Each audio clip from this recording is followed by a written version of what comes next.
Good morning बच्चों, आपका फिर से स्वागत है मेरे YouTube चैनल वीर फिजिक्स क्लासेस में। हम बात कर रहे हैं क्लास 12th की फिजिक्स यूनिट नंबर 4B, जिसका यूनिट का नाम है, चैप्टर का जो नाम है वो अल्टरनेटिंग करंट। तो इसमें आज की वीडियो में फिर से एक बहुत इंपॉर्टेंट आर्टिकल आता है, इलेक्ट्रिक रेजोनेंस। क्या नाम है आर्टिकल का? Electric resonance. तो सबसे पहले हम बात करते हैं कि इलेक्ट्रिक का तो आपको पता है, चार्ज वगैरह करंट है वो इलेक्ट्रिक है। लेकिन एक वर्ड आगे जुड़ गया, रेजोनेंस। कि रेजोनेंस क्या होता है? तो रेजोनेंस ये होता है बेटा, अगर कोई भी सर्किट है या कोई भी ओसिलेशन है वो अपनी नेचुरल फ्रीक्वेंसी को अचीव कर लेता है। किसको अचीव कर लेता है? Natural frequency. Natural frequency, frequency का मतलब number of vibration in 1 second. अगर जैसे इसका हम एग्जाम्पल है वो डिस्कस करते हैं कि जैसे कोई बच्चा है वो झूला झूल रहा है, ठीक है, तो झूला झूल रहा है, टू एंड फ्रो जा रहा है, तो वो एक क्या है? ऑसिलेशन है। वो क्या है? ऑसिलेशन। और उसकी वो क्या है? फ्रीक्वेंसी है। तो बच्चा अपनी जो झूला है वो झूल रहा है, एक फ्रीक्वेंसी है उसकी, क्लियर।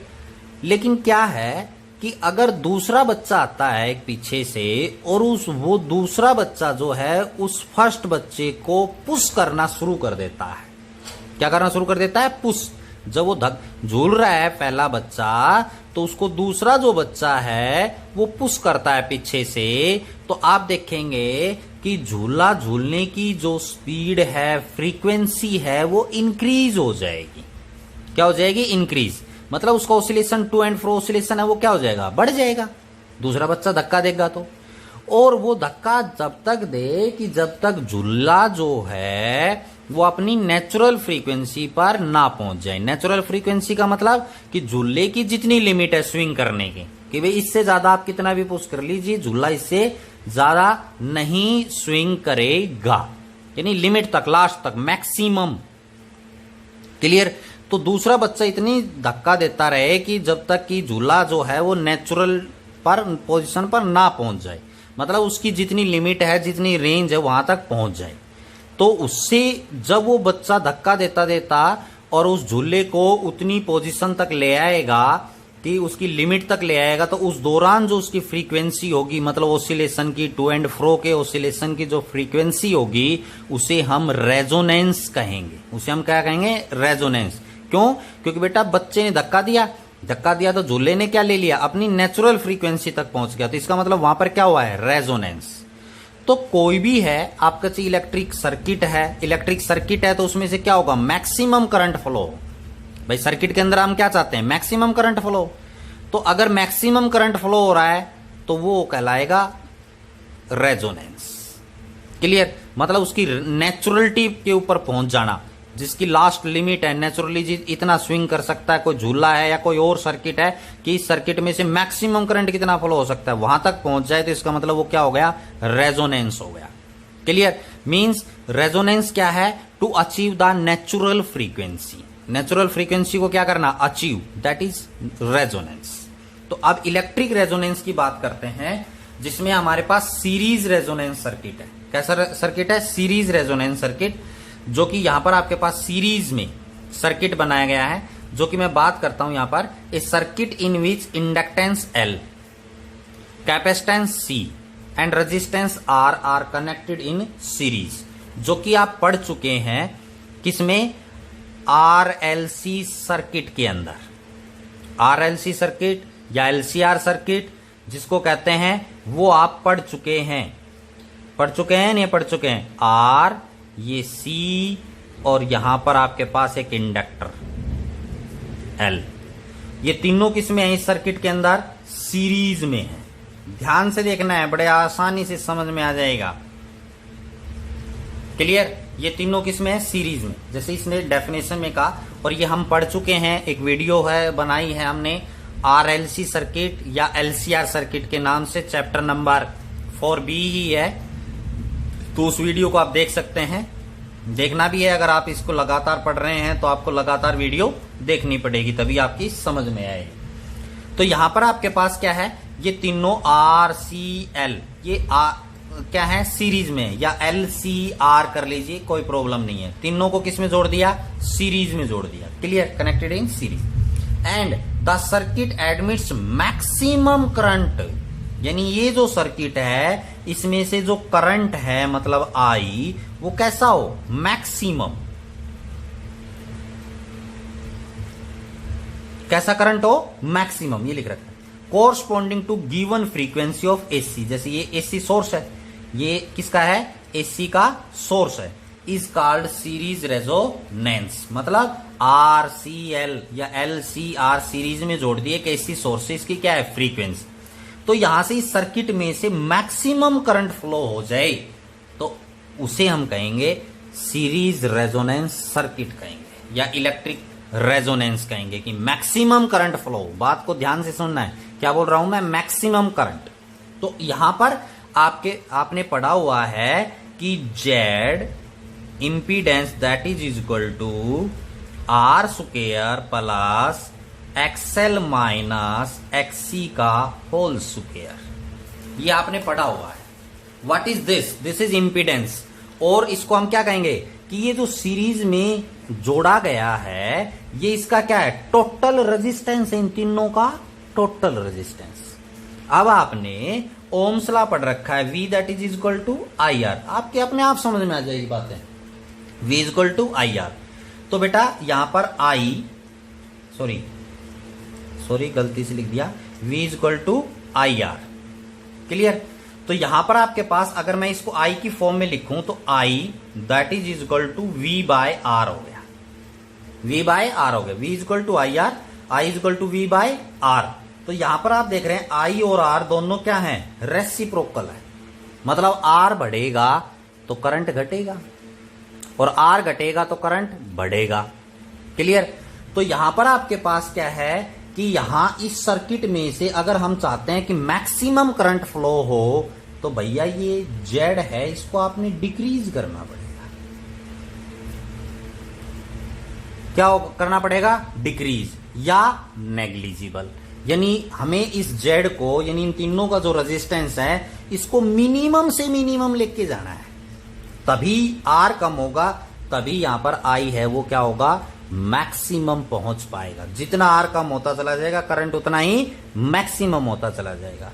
अब यहां पर आप खुद दिमाग लगाइए कि हम इस जेड को, क्योंकि इन तीनों का रेजिस्टेंस क्या है, जेड इंपीडेंस है, इसको हम कम कब कर सकते हैं, डिक्रीज कब कर सकते हैं, जब बेटा XL is equal to XC.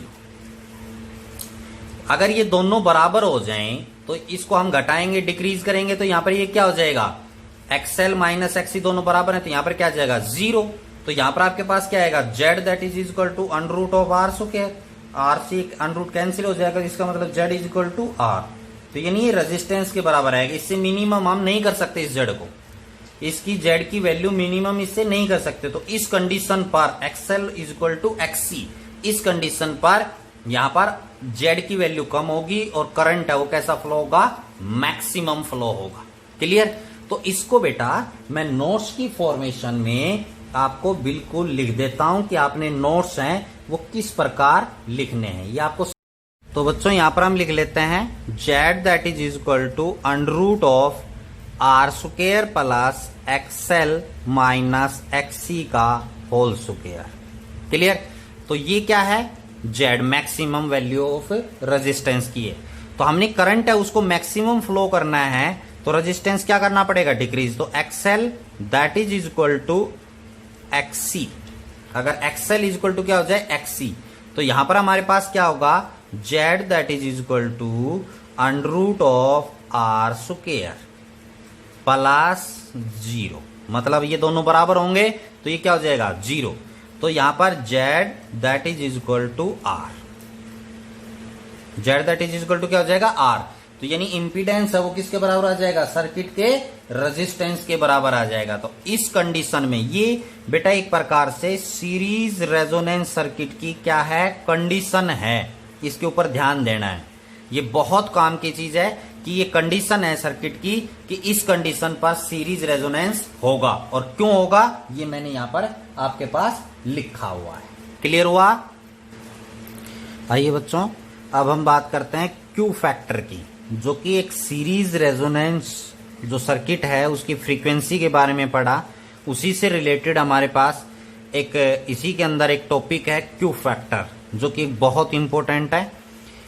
Q factor क्या होता है? The Q factor of A series resonant circuit. तो सीरीज रेजोनेंट सर्किट का मतलब, जो कि अभी हमने बात की, सीरीज में आर एल सी को जोड़ा, वो रेजोनेंट कब होगा? जब XL is equal to XC के बराबर होगा। ये कंडीशन मैंने आपको बताई थी कि वो सर्किट है, सीरीज सर्किट है, वो रेजोनेंट कब होगा? जब एक्सएल इज इक्वल टू किसके बराबर होगा? एक्ससी के बराबर होगा। क्लियर?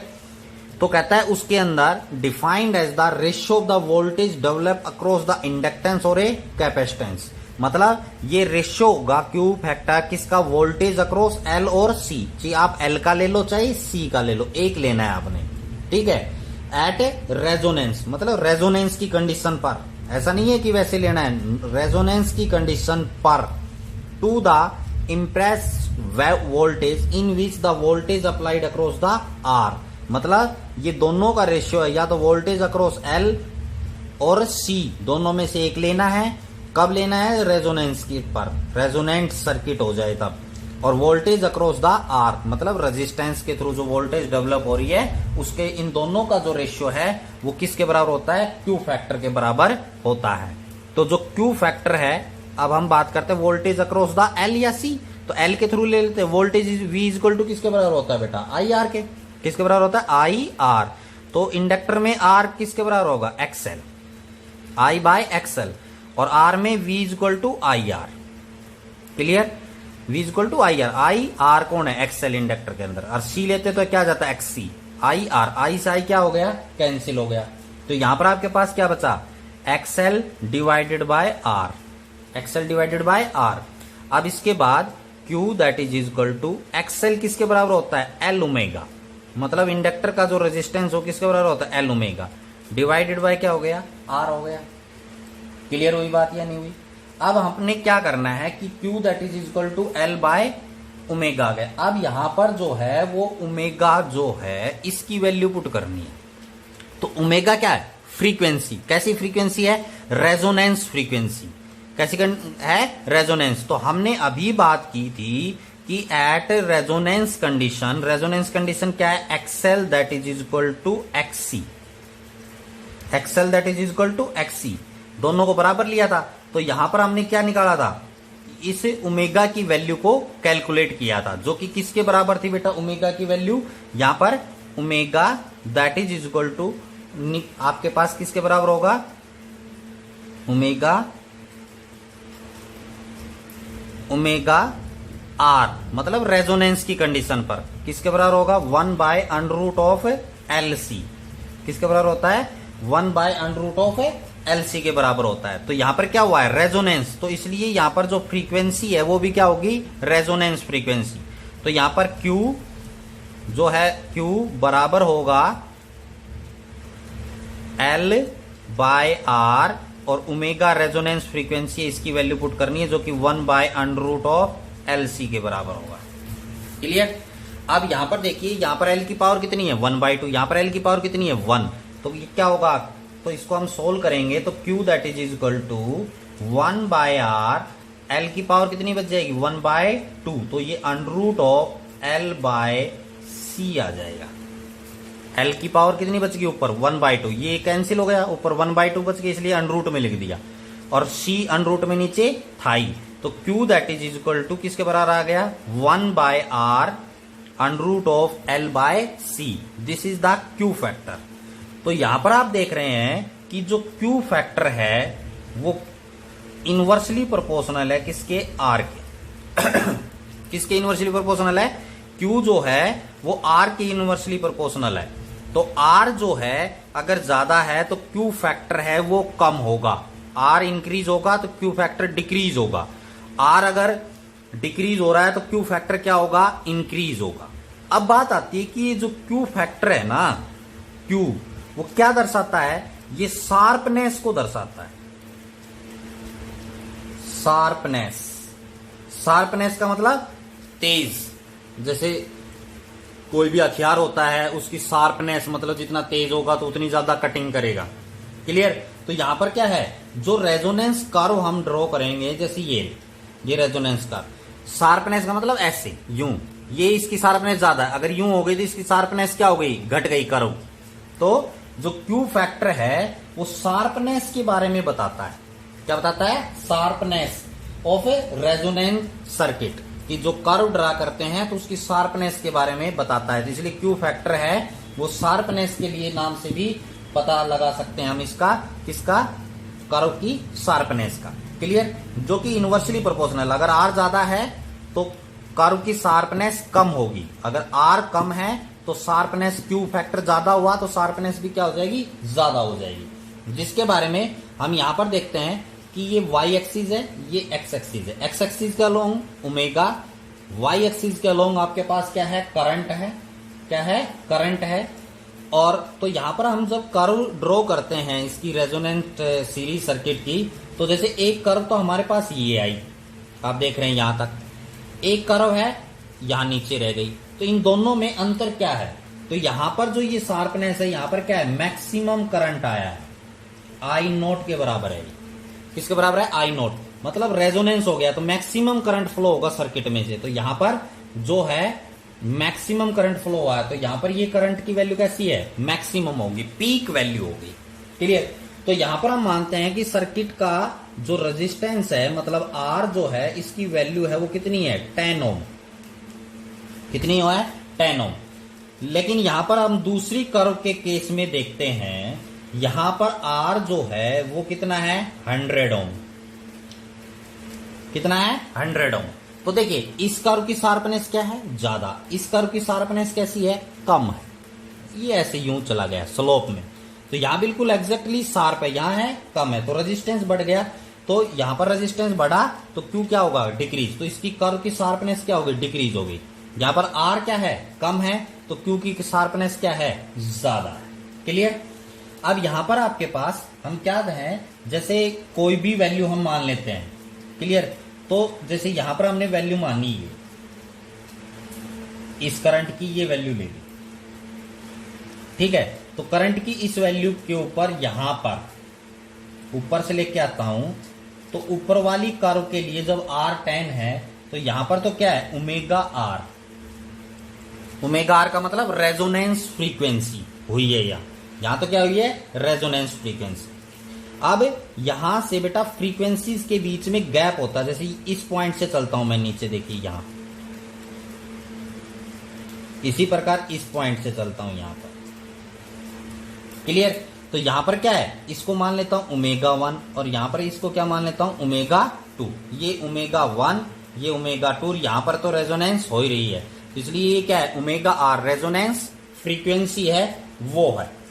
क्लियर। तो साथ के साथ आपको बता रहा हूं क्यू फैक्टर की, इसकी यहां पर रेजोनेंस कर्व के बारे में। क्लियर। तो यहां पर जो है बेटा कि ये जो फ्रीक्वेंसी है इनकी क्या होती है, बैंड विड्थ होती है। क्या होती है, बैंड विड्थ। यहां पर हमने जस्ट क्या किया है, माना है। क्लियर। क्या किया है, माना है, इस वैल्यू को बारे में माना है हमने। तो यहां पर हम बात कर रहे थे बेटा कि ये किसी भी करंट की वैल्यू पर I that is equal to I naught by √2 means let a value of omega, यानी एंगुलर फ्रीक्वेंसी है उसकी value, for which the current amplitude is 1 by √2 times the maximum value of a current. जैसे ये current की कोई भी value ले ली, इस पे ये करंट है वो क्या है, मैक्सिमम करंट का 1 बाय √2 टाइम्स है। तो यहां पर ये क्या ले ली, ओमेगा की वैल्यू, ये ओमेगा 1, ये रेजोनेंस फ्रीक्वेंसी है जिस पर करंट के का फ्लो है वो कैसा है, मैक्सिमम, ये ओमेगा 2, ये सेकंड। अब बेटा इन दोनों के बीच में, जैसे ये ओमेगा 1 है, ओमेगा आर है, तो इनके बीच में जो गैप है ना वो डेल ओमेगा है। डेल ओमेगा मतलब स्मॉल एंगुलर फ्रीक्वेंसी का क्या है, डिफरेंस। तो ये किसी भी पॉइंट पर हम ये दो वैल्यूज हैं वो ले लेते हैं। तो ओमेगा 1 जो है वो किसके बराबर होगा, omega R minus del omega. Omega 1 किसके बराबर होगा, omega R minus del omega, ये डिफरेंस। ओमेगा 2 है वो किसके बराबर होगा, omega R plus del omega. Clear. तो यहां पर इन दोनों का जब हम डिफरेंस निकालेंगे, ओमेगा 1 और ओमेगा 2 का, तो ओमेगा 2 माइनस ओमेगा 1, तो माइनस किया तो हमारे पास क्या, बेटा माइनस किया तो हमारे पास क्या आया 2 डेल ओमेगा, जिसको हम क्या कहते हैं बैंड विड्थ बोलते हैं। क्या बोलते हैं? Band width. मतलब इनके जो बैंड है ओमेगा 1 ओमेगा 2, इनकी बैंड की क्या है विड्थ है, जिसको हम 2 डेल ओमेगा कहते हैं। क्लियर? तो यहां से क्यू फैक्टर की एक नई डेफिनेशन निकल के आती है। तो क्यू फैक्टर क्या होता है? Q factor is the ratio of the angular resonance frequency. Omega R लिखा हुआ है, तो ये क्या है? एंगुलर रेजोनेंस फ्रीक्वेंसी है। और ये 2 डेल ओमेगा ये क्या है? Band width. तो ये किसका रेशियो होगा? Q factor angular frequency, angular resonance frequency का ratio to the band width. इन दोनों का जो रेशियो है उसे भी हम क्यू फैक्टर कहते हैं। तो यहां पर हमने क्या देखा? क्यू फैक्टर जो है वो एक रेजोनेंस कर्व जो हम बनाते हैं एक सीरीज सर्किट के लिए, उसकी शार्पनेस के बारे में बताता है। क्या निष्कर्ष निकला? शार्पनेस। और वो रेजिस्टेंस के क्या होता है? रेसिप्रोकल होता है। रेजिस्टेंस कम है तो शार्पनेस ज्यादा है। क्यू फैक्टर क्या बताता है बेटा? जब रेजिस्टेंस कम है तो शार्पनेस क्या है? ज्यादा। रेजिस्टेंस ज्यादा है तो शार्पनेस क्या है? कम है। क्लियर? तो ये कर्व के बारे में यहां पर बताता है, उसकी बैंड विड्थ के बारे में बताता है। तो आज ये इंपॉर्टेंट टॉपिक था। आज के लिए इतना ही। Thank you and have a nice day.